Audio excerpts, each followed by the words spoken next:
Assalamualaikum warahmatullahi wabarakatuh. Saya Ernaila Amanda sebagai pembicara dan teman saya Rahma Melina Putri. Kali ini kita akan membahas suatu software yang bernama Grapematika. Nah, apa itu Grapematika? Grapematika adalah program grafik yang dibuat oleh Keith Harzer, seorang lulusan Universitas California, Berkeley.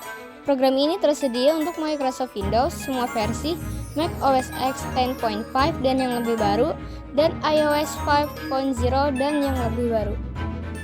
Grapematika adalah perangkat lunak untuk menggambar grafik matematika yang bertujuan untuk membantu pengguna memahami hubungan antara variabel-variabel dalam suatu fungsi dan menganalisis pola-pola dalam grafik. Grapematika mudah digunakan. Pengguna bisa dengan mudah menggambar grafik fungsi matematika hanya dengan memasukkan persamaan matematika. Pengguna dapat memasukkan persamaan matematika secara langsung, memilih dari daftar fungsi yang tersedia, mengubah skala grafik, memberi label pada sumbu-sumbu, menambahkan judul dan keterangan. Nah, Grapematika juga mendukung berbagai jenis fungsi matematika, di antaranya fungsi linear, fungsi kuadrat, fungsi eksponensial, fungsi logaritma, fungsi trigonometri, fungsi hiperbolik, dan masih banyak lagi. Pengguna bisa menggambar grafik fungsi-fungsi yang kompleks dengan mudah. Grapematika juga menyediakan fitur untuk menganalisis grafik.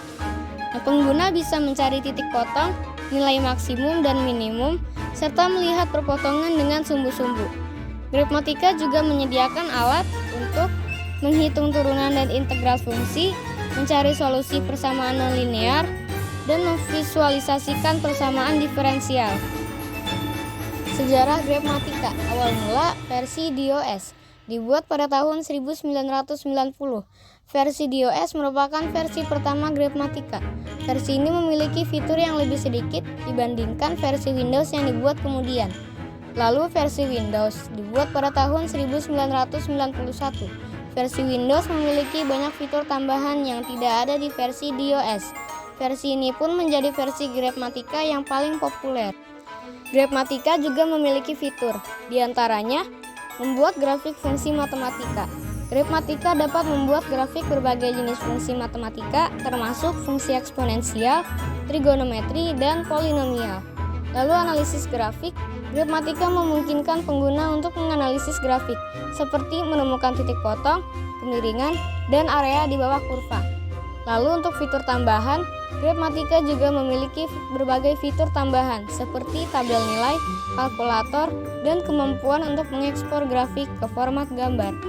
Nah, lalu bagaimana cara menggunakan Grapematika? Step pertama yaitu membuka Grapematika. Nah, pertama Anda perlu membuka aplikasi Grapematika. Ini dapat dilakukan melalui menu Start di Windows atau dengan mencari Grapematika di menu pencarian pada sistem operasi Anda. Cari dan buka program Grapematika di komputer Anda. Pastikan Anda telah menginstalnya dengan benar. Step kedua, saat program terbuka, Anda akan melihat antarmuka yang terdiri dari kotak masukan untuk persamaan grafik, area plot untuk menampilkan grafik, serta berbagai tombol dan menu untuk mengontrol tampilan dan fungsi lainnya. Selanjutnya, di sini saya akan memperkenalkan dan menjelaskan menu bar yang ada di Grapematika. Nah, di sini ada menu File, Edit, View, Options, Tools, Calculus, dan Help. Di menu File, ada New, yaitu untuk membuka lembar grafik baru. Ada Open, yaitu untuk membuka lembar grafik yang sudah ada. Ada Save, yaitu untuk menyimpan lembar grafik. Ada Save As, menyimpan lembar grafik dengan nama yang berbeda dari sebelumnya. Save Setup Info, yaitu untuk menyimpan pengaturan dalam file berextension. Page Setup, mengatur jenis lembar grafik. Print, mencetak lembar grafik. Dan Exit, keluar dari lembar grafik Grapematika. Kelebihan dan kekurangan software Grapematika. Nah, untuk kelebihannya, Grapematika ini mudah digunakan, lalu mengetahui letak posisi atau gambar dari suatu persamaan ataupun pertidaksamaan linear, fungsi kuadrat, dan lain-lain. Nah, lalu ukurannya relatif kecil, yaitu di bawah 1 MB. Nah, untuk kekurangannya, antarmuka Grapematika kurang menarik, tidak ada fitur undo, lalu Grapematika hanya fokus pada grafik 2 dimensi. Cukup sekian pembahasan mengenai software Grapematika pada part 1. Nah, untuk tata cara penggunaan Grapematika bisa ditonton di part 2. Terima kasih.